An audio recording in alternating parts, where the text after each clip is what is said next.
This is the Content Strategy Insights Podcast, episode number 211. When you're taking on huge content challenges in complex business environments, it helps to have a good framework to guide your efforts.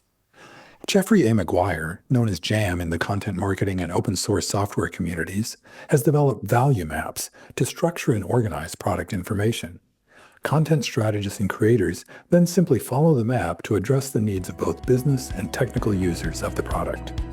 Welcome to the Content Strategy Insights Podcast, where accomplished content strategy experts share their wisdom with our friends in the content community.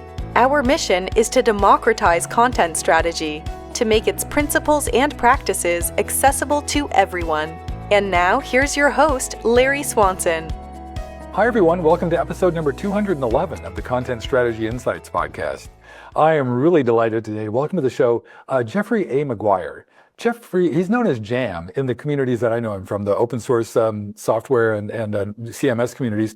He's a partner at Open Strategy Partners, a consultancy that he runs. So welcome, JAM. Tell the folks a little bit more about what you're doing these days. Hey, Larry, I'm really thrilled to be here talking with you. I have no idea how we're going to cram, a half an hour is never going to be enough. I'm just saying that. And let's see, about me, I live in Cologne, Germany, and I consider it my home. And at the time of recording, we've just finished Carnival for 2025. And the number 11 is a very special number in Cologne. So I'm thrilled to be on episode number 211. Oh, I did not make that connection. I was just in Cologne at the holidays for Christmas markets and learned a lot about that 11 stuff. That's a whole other which we've already had that conversation. That's fun. But hey, so Jam, I can't remember which gathering it was, but you presented about your this value map framework that you use and to work with the content marketing content that you work with so much. I would love to, so it's very visual. So this is going to be a little bit of a challenge, but I want to convey this in the form of a podcast as best we can, because I'm just a sucker for a good framework. So talk a little bit about, like, how did this thing come about? Where did the value map framework come from? Open Strategy Partners has been in business for more than 8 years now, and we serve B2B technology companies and open source organizations. So imagine SaaS, content management, hosting platform certification, and so on. And in general, specialist audience marketing and generally technical. And I come out of open source software. I come out of the Drupal community originally. I've been involved in Drupal and Typo3 and PHP and a lot of other communities. We founded the company to help my friends and peers do better in their businesses by helping them communicate the value of what they do better. And we have a very specific meaning when we say we do B2B marketing and technology marketing. And the B2B marketing is not about getting 100,000 clicks to convert to 1,000 redirects to 10 demos to a client. It's about building trust. It's about building authority. It's about, in content marketing terms, consistency and relevance. Technically. And so the first point there is that we operate on the principles of empathy, clarity, and trust. I want to create material that's relevant to the audience and that's easy to consume and that's technically accurate, and that'll build up trust over time. And when I say that we're in technology marketing, as well as in B2B technology marketing, when I compare that to B2C marketing, I feel that technology marketing needs constant creation and reaffirmation of the context you're operating in. B2C marketing, if I'm selling a hamburger or a shampoo or a car, if you're in the same culture and time frame as I am, we know the factors that go into choosing a car or food to eat or how to wash your hair. In technology, do you know what the difference is between, Kubernetes and Docker and how APIs work and whatever? Maybe not. So my clients are technically oriented businesses, often selling very complex products, to less technical people. So we have to do a lot of translation between technical complexity and the business value that those things deliver, and then tell the stories to at least two kinds of audiences. More technical audiences. So if we stick with the software businesses, which is what we do mostly, you're talking with developers, you're talking with project managers, and you have to give people real facts written in the real way to build credibility and build trust. And then if you show them features that they're excited to try, hey presto, they download your thing, they call for a demo, they adopt your open source project, and so on. Decision makers, budget holders, marketers don't necessarily have a technical background, and we need to write content about the same products from a business perspective that says you can earn more money or lose less money or be more efficient or deliver better quality. I mean, that's everybody says they do. We start with the facts of a product and the business value that they deliver. And when we write the business stories, you can go and do your due diligence, and we've built them on fact. There's no hyperbole, there's no vaporware. So we're selling reality. And then the third little piece on the side of our practice is we come from open source. So our friends and colleagues in all of the open source world can start with us basically on day one. We understand licensing and community and contribution and a bunch of the special, wonderful concepts about open source that you can't assume that any given agency down the road will understand. When we got started with Open Strategy Partners in 2016, 17-ish, one of our very early clients wanted a comparison between their open source CMS and some other CMSs, some of them proprietary, some of them open source. And my genius co-founder, Tracy Evans, she is definitely the brains behind the operation, and most of the frameworks and most of the ways that we work structurally come from her education experience and background. She's an MBA, she's an internationally experienced manager and leader, and she has a formal education in business marketing and all of these structures.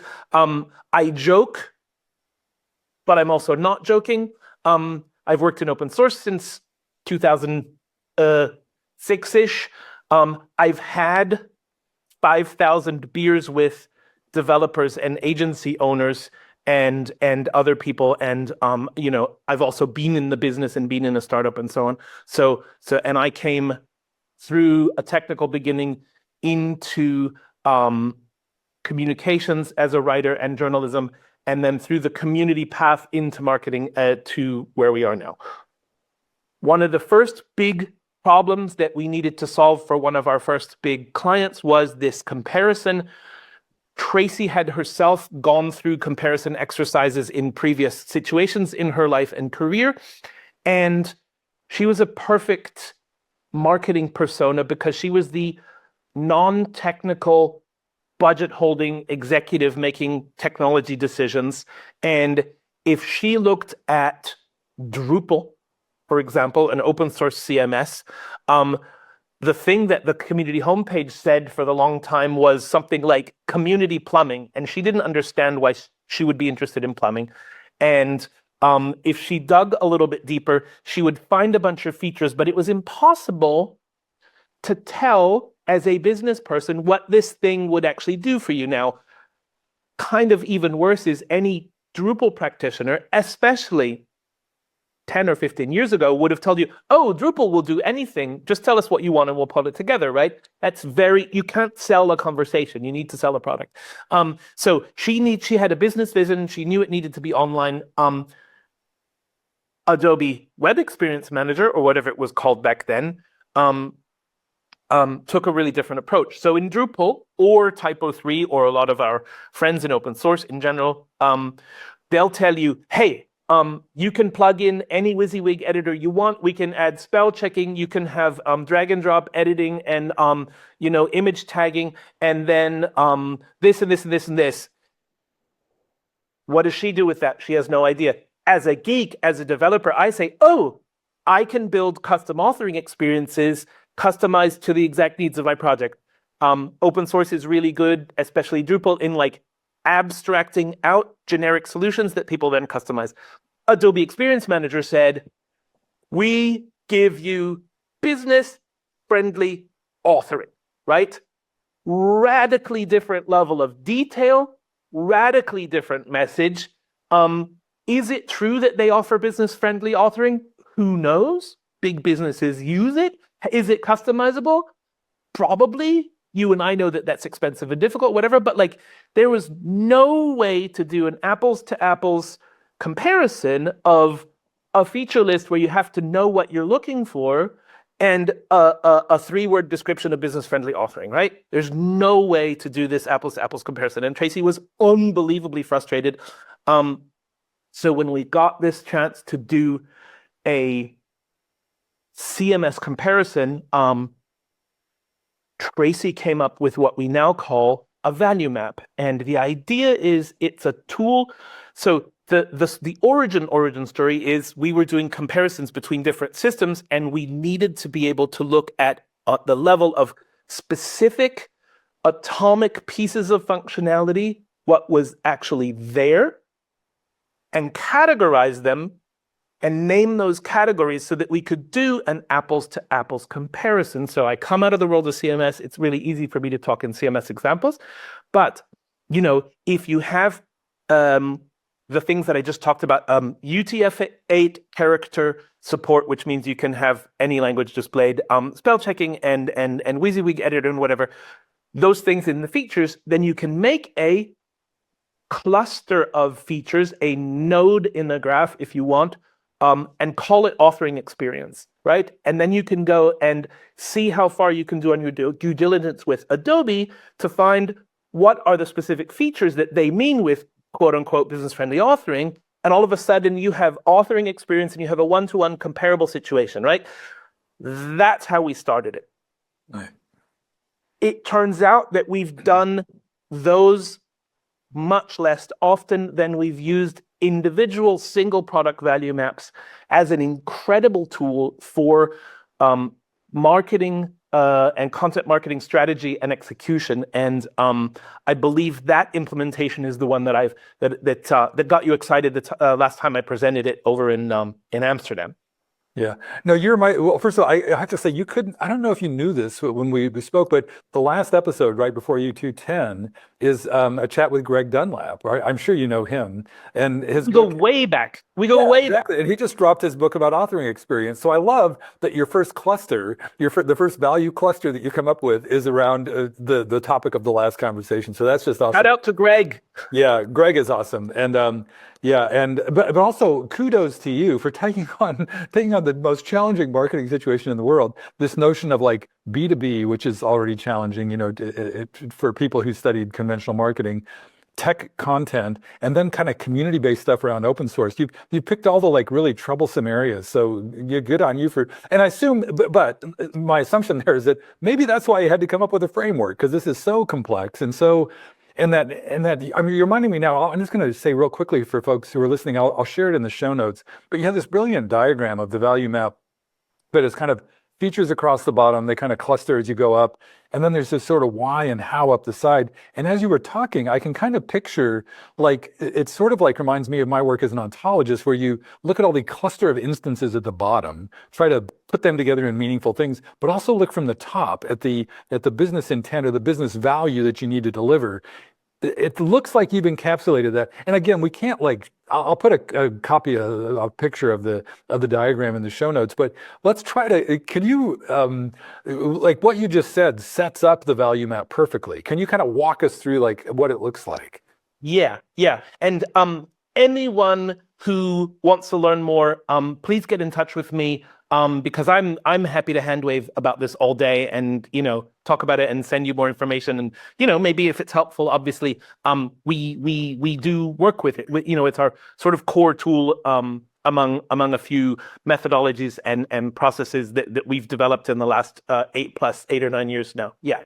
So if you come back, we're trying to map the full functionality of a given product or service and I mean literally anything from a content management system to a partner program to a new feature in an existing product to a corporate division.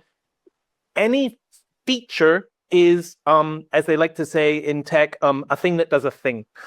And the earliest value maps we did were content management systems. And I think that we determined that typo 3, the way that we mapped it out, and sort of ignoring the whole concept of extensions for a second, because that, you can always open source, you can always make it bigger, right? The content management systems that we looked at came in with 700 or 800 features easily, right? So once we figured that out, that's why we had to start clustering things. And then it quickly became clear that what I call logical functional clustering works really, really well. And so then you can see that with 800 features on the bottom line of a pyramid, it's a very broad pyramid, we clustered these logical functional groups. And I believe that we came in with something like 27 feature areas. So 27 nodes of functionality, 27 clusters. Sorry, our neighbor is starting his very loud car. I can't hear it on the recording, so I think. Oh, that's good news. It's obnoxiously loud. So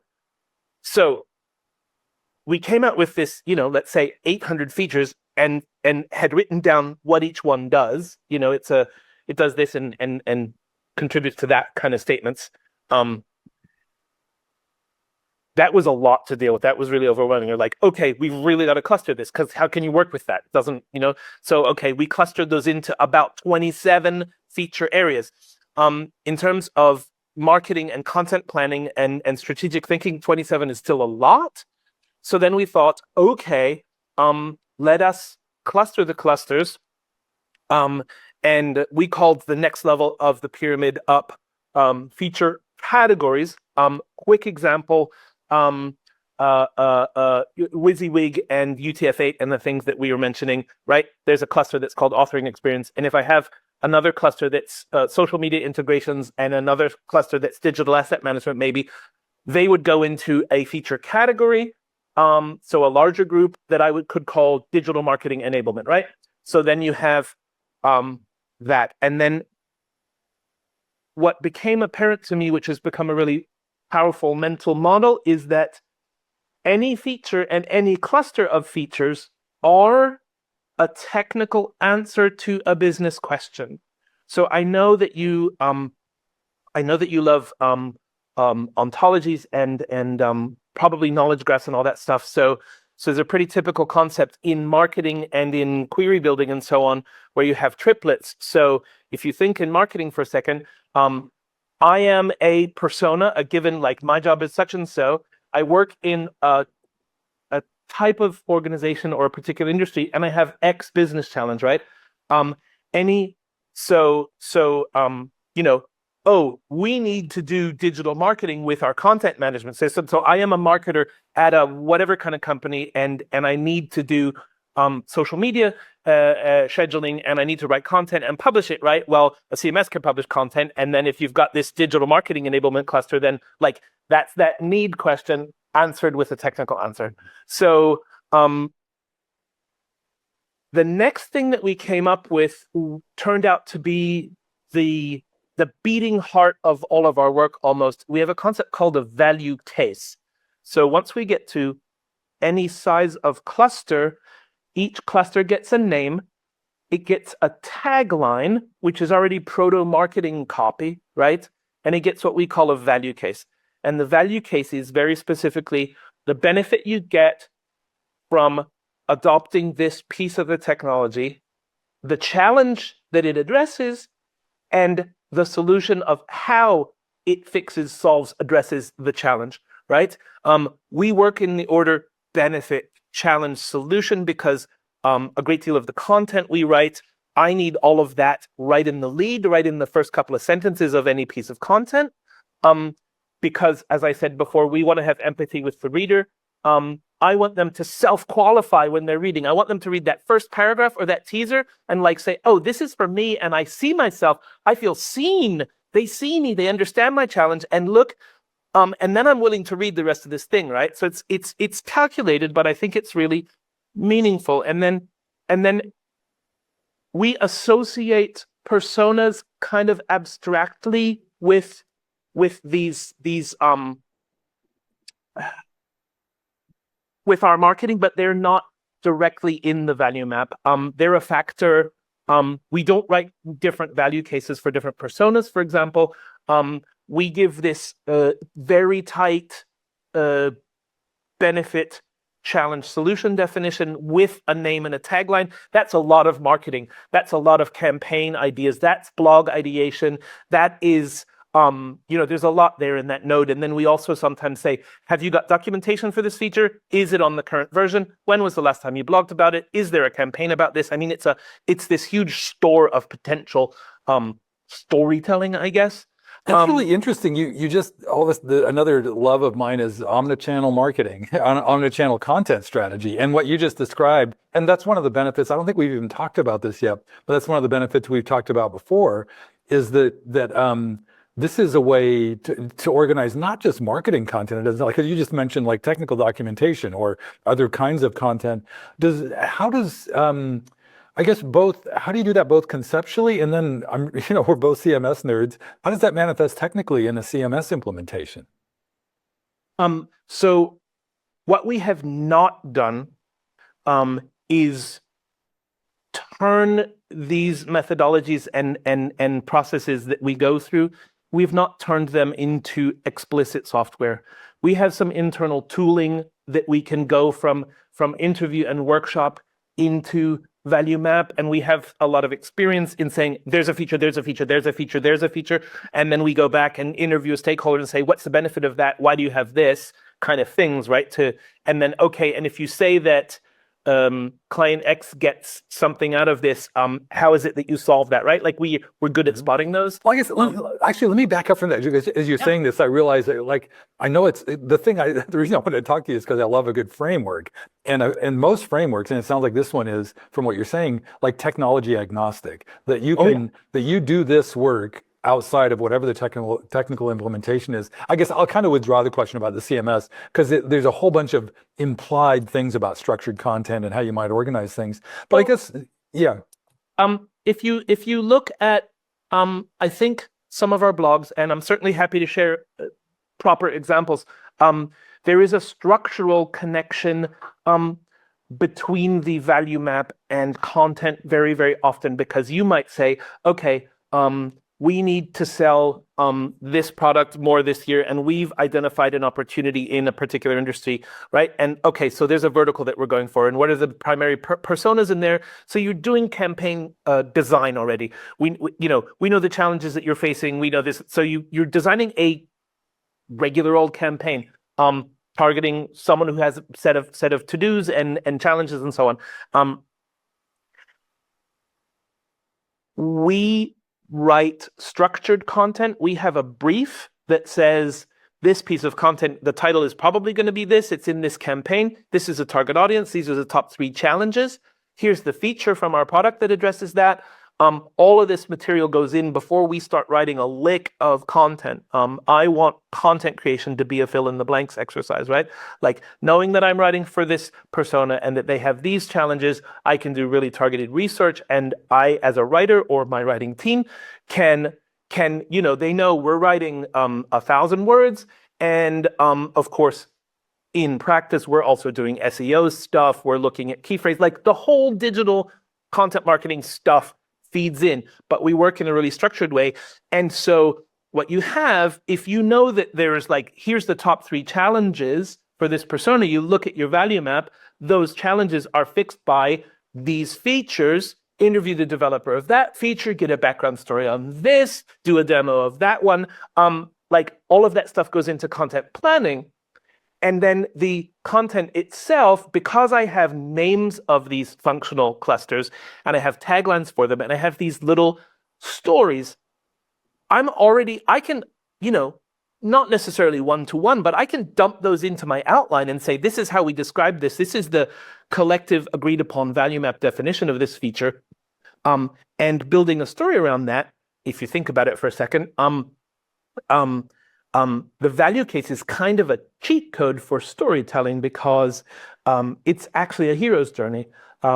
Here I am as a persona X with the problem. I'm managing a golf club and I need to schedule my tee-off times better, or, whatever it is. Boy, I wish I could do that better. And my vision, right? The benefit that I want is I've got all that managed and I know capacity and I can predict it and I can, do my job better and know when to water it, whatever it is with golf. I'm not a golfer.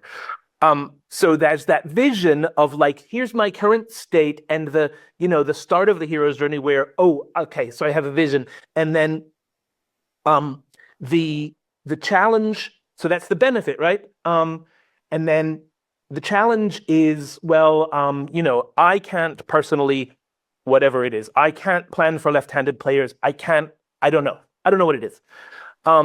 And then, well, no, in this case, actually, I do know because like I need to coordinate in 5-minute increments and my current system only lets me book on the hour and whatever. So I'm looking for a system that does that. Okay, can I do to the minute scheduling? Yes. Oh, awesome. And then how do you solve that? Well, solve that by implementing this extension of this system that, and we build a case study and and then we do content marketing. We build a case study, we do social bites, we interview somebody. But those pieces from the value map go straight in there, then to so this value case, right? You have this little hero's journey from where we are. And my challenge is I see the vision, the benefit, and the product solves it. And the solution is my little journey to go from the challenge to the benefit, right? So, the people who are listening can't see this, but you just made a couple of circular gestures. It makes me wonder both how iterative the process is, but also what the learning loop is, like how the success of those stories, when they're presented, how that might feed back in. I wish I had a better answer for you. We've been working more and more this way for more than 8 years, and we have really super successful, wonderful relationships with our clients who are doing better in their business, which is why we wanted to do it. So, it's very fulfilling as well. Yeah, no, and I think, and I know this is like some kind of weird holy grail for me that like I'm in all my CMS work, I'm always trying to figure out like, what's the feedback mechanism? How, like something like cloud observability, but for content management systems. I know that's pie in the sky. So, hey, Jim, we have a weird challenge too. Mm-hmm. Keep in mind that our core business is B2B. So what is my metric, right? It's not mass traffic. It's not clicks. It's not like, you don't know, like designing the KPIs can be tricky, right? And we have to build up trust, and we have to be honest that content marketing takes some time to be effective, right? However you're building your reputation, the search engines have to recognize that you're authoritative in your space. You have to be careful on all sorts of technical levels, right? But you have to be giving genuinely good information over the longer term. And yet I have clients who need 4 projects a year. They need 4 projects a year. I have clients who,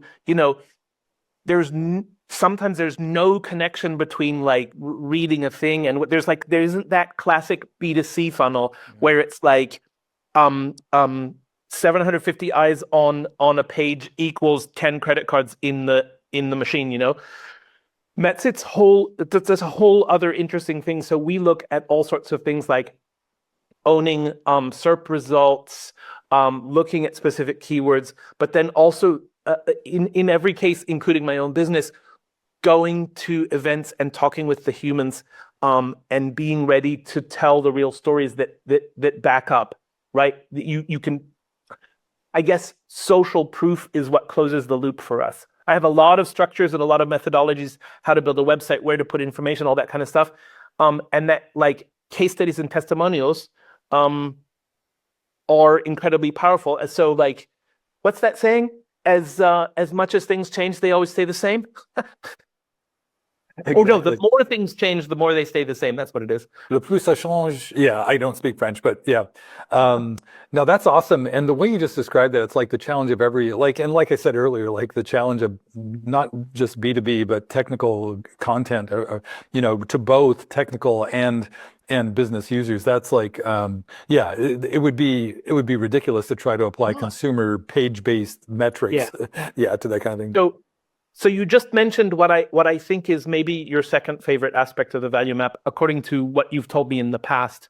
So if everyone can imagine for a second that you have a broad-based pyramid with, 30 to 800 features on the bottom, one or two levels of clustered features that are functional groups that are proto-marketing with some text and some thought behind them. We generally can and will write content for our clients that is either focused on technical audiences, so developers and whatever technical means in your industry, and we do content for what I sometimes call budget holders, but that might be marketers, that might be the CFO, that might be the CEO. The empathy play here is they want different kinds of content and they use different language, so we have to be aware of that as content creators. But having a fact-based collection of what your product is and does, connected to value delivery, okay? So I think of, imagine this pyramid, the bottom is features and functionality. If you go upwards through the pyramid, it gets narrower and narrower and narrower. Above the clusters of feature are things like your positioning, your USPs, your product taglines, all of these, like you've boiled up all of those facts into marketing stuff. You're essential to your brand, like guiding principles for your communication. When we write anything about a given technical feature, we want to give the technical readers the chance to be influencers within their organizations because they have a lot of influence over technology decisions. I want a developer to go to her boss and say, boss, I saw this unbelievable package, and I read this article about it, and I want to play with it because it does blah, blah, blah, blah, blah, fill in technical details here. But in it, like they say that they're like increasing deployments by 35% and reducing errors by 15%, right? And so she's got a business benefit based set of facts to present to a decision maker to give the permission to buy a license or to download a test or whatever. So they can influence by having business arguments presented alongside the API implementation, whatever that we've put in the technical article. If we write a business article that says, hey, you should give your developers this package if you're already using this other thing because 47% here and 15% there and the CEO or the CMO might have no idea, technically, often, right?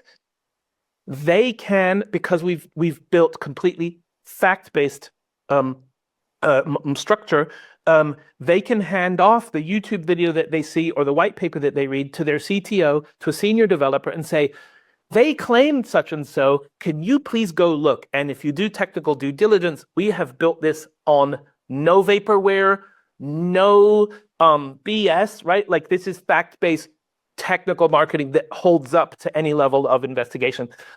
So going up from the bottom to the top is, why are you developing a feature? We're developing this feature because it delivers value. And then you've defined the value already in your value case. And then as you distill it, as you boil it up into the USPs, into the positioning of your statement, and as we talked about before, you can also say, I am a such and so in this kind of organization, and I have this challenge. The why you build this feature is because it solves that challenge. And business content says, we give you all this benefit. And the question is, well, how do you give me the benefit? And the how is looking downwards through the pyramid because there is a technical answer to a business question. So it's, I love that bit. I love that bit of the pyramid. Yeah, I love the way this all stitches together. Hey, Jam, I can't believe it. We're coming up on time already. But I think we've done a good job of I feel like we got to everything we wanted to talk to, so I feel good about that. But before we wrap, is there anything last, anything you want to revisit from the conversation or that we didn't get to, or? I think the little cherry on top that I'd like to share would be a quick summation of what you've got with the value map, and then actually how, like, the next step that we do to get to what I've been talking about, which is the positioning and taglines and USPs of your product, because it's really, really important. All of this value map work we do, we interview and workshop with stakeholders, developers, product owners, executives, salespeople, happy clients, and so on. Anyone that we can get to talk with, and we have a good set of questions. We know how to look for things and how to find things. We combine sort of scraping your documentation, seeing what you've written in public to help us start asking questions. And we don't have to be an expert in your technology to start building this thing about your technology, which is also really important because it's a methodology and it means it's repeatable. So we get all this stuff in this beautiful pyramid we've been talking about, and we have a list of dozens or hundreds of challenges and benefits and solutions in our value cases. And we work through with all of the stakeholders, again, in a further series of interactions to figure out what are the top 3 to 5 challenges, benefits, and solutions, independent of the other parts of the value cases and independent of personas. Like, what is the most important to you as a client? What is the most important to you as a sales guy? What is the most important to you as a developer? And everyone's allowed to have their own reasons. And we go through this voting exercise, and stuff generally floats to the top and becomes quite clear. And if there's any fuzziness or any, like, there's a couple too many or things are coming out equally, everybody gets together and we talk about it until we all agree on it. And it's an amazingly unifying exercise, because think about, I talk about the blind and the elephant a lot. People working on your product might be touching the tail or the foot or the trunk or the side of the elephant if they're in sales and marketing and devs and whatever. We build the whole elephant, everybody can see, and then we've agreed on the best-selling, most interesting, most valuable parts of it. Then this positioning exercise is your brand, which is in whatever product service category it is, serves an audience of such and so, that's your personas, your verticals. With these 4 top challenges, benefits, and solutions, we put that all into a thing. We talk with everybody, and we start putting together product level value cases based on the most important things that have floated up. So we're distilling this another time even harder. And we generally will give like 1 to 3 value cases that you either test or use in different circumstances in the market. And we do a product positioning statement out of like the sum total of all of this top of the pyramid information to say, your brand in this category helps an audience address a challenge with delivering this benefit by solving it this way. And it, of course, could be more than one audience, more than one challenge, and so on. But it's very, very formalized, and it's a very dumb, long sentence, but it gives you this structure to then write beautiful text with, to compress, to choose however you want to use it, create taglines from it. But it's not like, it's not random copywriting or something. Like, we really work with everyone together to arrive at this agreement.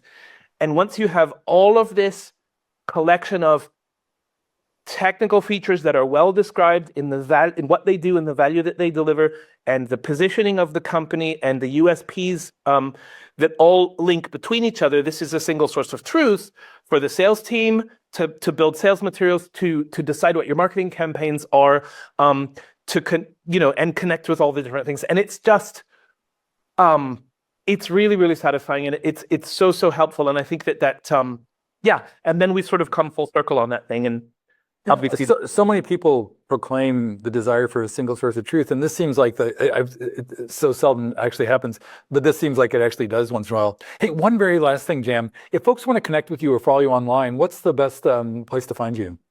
Right. So our website is openstrategypartners.com. Our company is on LinkedIn as Open Strategy Partners. I'm on LinkedIn either as Jeffrey McGuire or Jeffrey A. McGuire, but look for the Jeffrey McGuire with the comedy mustache, and that's me. My DMs are open. I'm super happy to talk. Technically, I'm on other bits of social media, but LinkedIn is a really, really good place to find me. Or, we have a contact form on the website. If you want to see more than listening to me hand wave, we've got lots of diagrams. I'd love to talk. Excellent. Oh, I'll put all that in the show notes as well. Well, thanks so much, Jam. It's always fun to talk. This was a particularly awesome conversation. Great. Thank you so much, Larry. It was way too short. I could keep going all day. Me too. That's the hazard of this job. Exactly. Thank you for listening. If you can think of a friend who might enjoy this episode, please share it with them. And please join us again for our next content strategy interview.